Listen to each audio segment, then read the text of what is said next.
Hello friends, welcome to CV Guide. Thanks for watching my videos and I'm regular seeing your valuable comments. Those are motivating me to create more and more video regular basis. तो मैं आज की video में आपको बताना चाहूँगा कि during your civil engineering studies आप एक्स्ट्रा क्या चीज़ें करें जो आपको आपका कैंपस रिक्रूटमेंट इंश्योर करें। देखो इंजीनियरिंग तो स्टडीज़ तो सब लोग कर ही रहे हैं, राइट? पर आपको भीड़ में नहीं चलना है, आपको भीड़ के अलावा कुछ एक्स्ट्रा चीज़ करनी है जो कि बाकी लोग नहीं कर रहे हैं।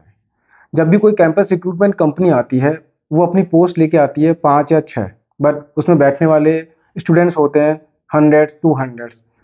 इतने सारे लोगों का सिलेक्शन नहीं हो सकता। किन स्टूडेंट्स का सिलेक्शन होगा जो अपनी स्टडीज़ के अलावा भी कुछ एक्स्ट्रा चीज़ें कर रहे हैं, ठीक है?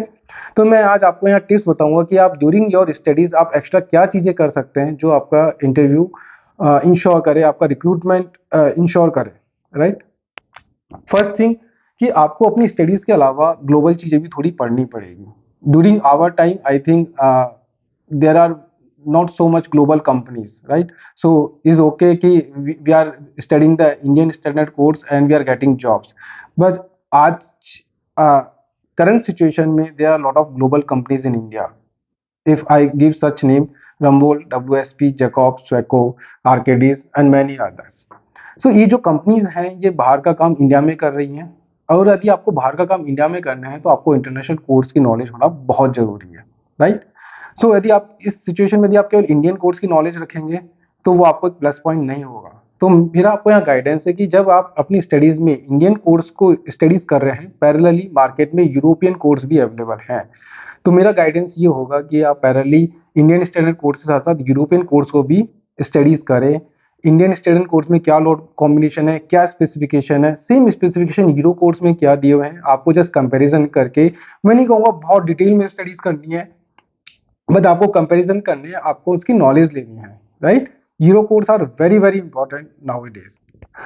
सेकेंड चीज मैं आपको बोलूंगा कि आपको अपनी साइट नॉलेज, प्रैक्टिकल नॉलेज बहुत ज़्यादा इंक्रीज करनी है। मैं बहुत सारे इंटरव्यूज में देखा है कि स्टूडेंट्स की परसेंटेज बहुत हाई है, 80-85%, 90%, but if I give the simple simple foundation section and but they can not cut the section, right? So practical civil engineering is एक प्रैक्टिकल इमेजिनेशन का ही नाम है। आपकी प्रैक्टिकल इमेजिनेशन बहुत अच्छी होनी चाहिए। तो मेरा यहाँ आपको गाइडेंस है कि जब भी आप कहीं साइट पे जाए, कहीं भी जाए, ब्रिज की साइड पे जाए, बिल्डिंग की साइड पे जाए, आप वहां जाके देखो कि फाउंडेशन कैसे कास्ट हो रही है, कितना कवर किया हुआ है, डावल कैसे छुड़े हुए हैं, बार्स कैसे स्टेगर्ड मैनर्स में दिए हुए हैं। ये सारी नॉलेज आपको देखते ही समझ में आ जाएगी।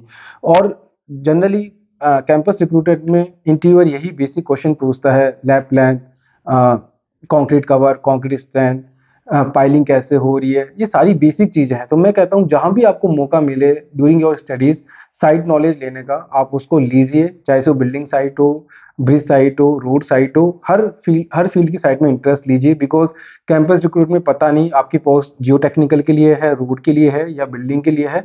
तो आपको जो भी साइट की नॉलेज मिल रही है आप उसको लीजिए। स्टडीज आपकी है, मैं स्टडीज पे बिल्कुल नहीं बोल रहा कि स्टडीज पे फोकस मत कीजिए।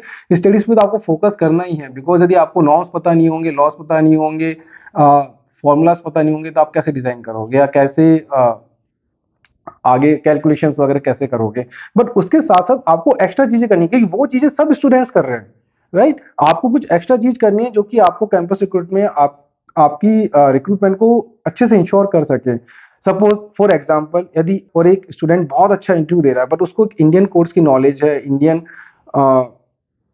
फॉर्मूलेस की नॉलेज है, राइट? बट एक दूसरा कैंडिडेट है जिसको इंडियन के साथ साथ यूरोपियन कोर्स की नॉलेज भी है। और ये सिचुएशन में उस स्टूडेंट के लिए प्लस पॉइंट होगा यदि आपकी कैंपस रिक्रूटमेंट में company as a international company है, तो वो उस स्टूडेंट को प्रीफर करेंगे जिसको इंडियन कॉलेज और यूरोपियन कोर्स दोनों की नॉलेज है, राइट? तो मेरा फर्स्ट पॉइंट था अपना यूरोपियन कोर्स नॉलेज आपको लेनी है। इंटरनेशनल यूरोपियन कोर्स मैं इसलिए बोल रहा हूँ कि मोस्टली कंट्रीज यूरोपियन कोर्स को बहुत ज़्यादा प्रीफर करती है, और European course are universal everywhere. So मैं बहुत ज़्यादा कोर्स के बारे में नहीं बोलूँगा कि आप एसीआई भी पढ़िए, पीसीआई पढ़िए, ऑस्ट्रेलियन पढ़िए, बट यूरोपियन कोड आप पढ़ लेते हो तो दैट इज़ वेल सफिशिएंट।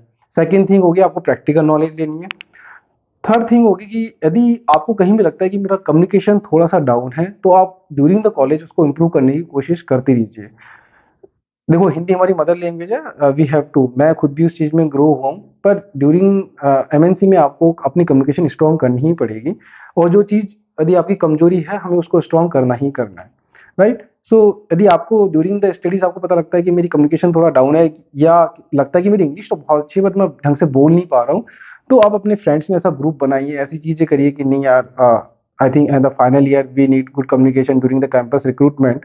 सो हमें अच्छे से इंग्लिश में बात करनी है, हमारा कम्युनिकेशन यदि कि पूरे दिन में आपने 1 घंटा ग्रुप में डिस्कशन कर लिया इंग्लिश में, तो gradually I think after 4 years आपकी कम्युनिकेशन को बहुत अच्छे से वो डेवलप कर देगा, और that will help you in your campus recruitment, right. So guys ये छोटी छोटी चीजें हैं, बट यदि आप इसको करोगे तो कैंपस रिक्रूट में बहुत बड़ा रोल प्ले करेगी आपके लिए।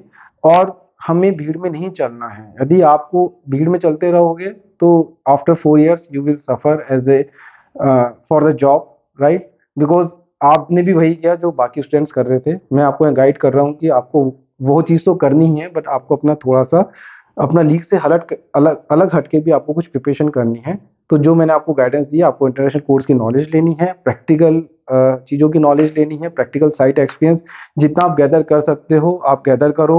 उसके अलावा जितना अपना कम्युनिकेशन स्ट्रॉन्ग कर सकते हो आप स्ट्रॉन्ग करो, राइट। सो मैं अपनी नेक्स्ट वीडियो में सॉफ्टवेयर नॉलेज भी लेके आऊँगा कि ड्यूरिंग योर इंजीनियरिंग स्टडी आप किस सॉफ्टवेयर पे फोकस कर सकते हैं, मार्केट में कौन कौन से सॉफ्टवेयर हैं, ये मैं अपनी नेक्स्ट वीडियो में लेके आऊँगा। बट इस वीडियो में मैंने आपको जो 3 चीज़ें फोकस करने के लिए बोली है, international code, second practical knowledge, third your communication, और मैंने इसको सजेशन वे भी किए हैं।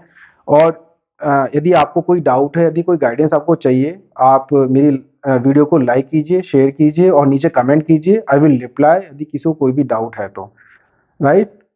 So watching my videos and give your comments and reviews, and you can also give your opinion कि मुझे और किस टॉपिक पे वीडियो बनानी चाहिए, so that मैं आपकी रिक्वायरमेंट को फुलफिल कर सकूं।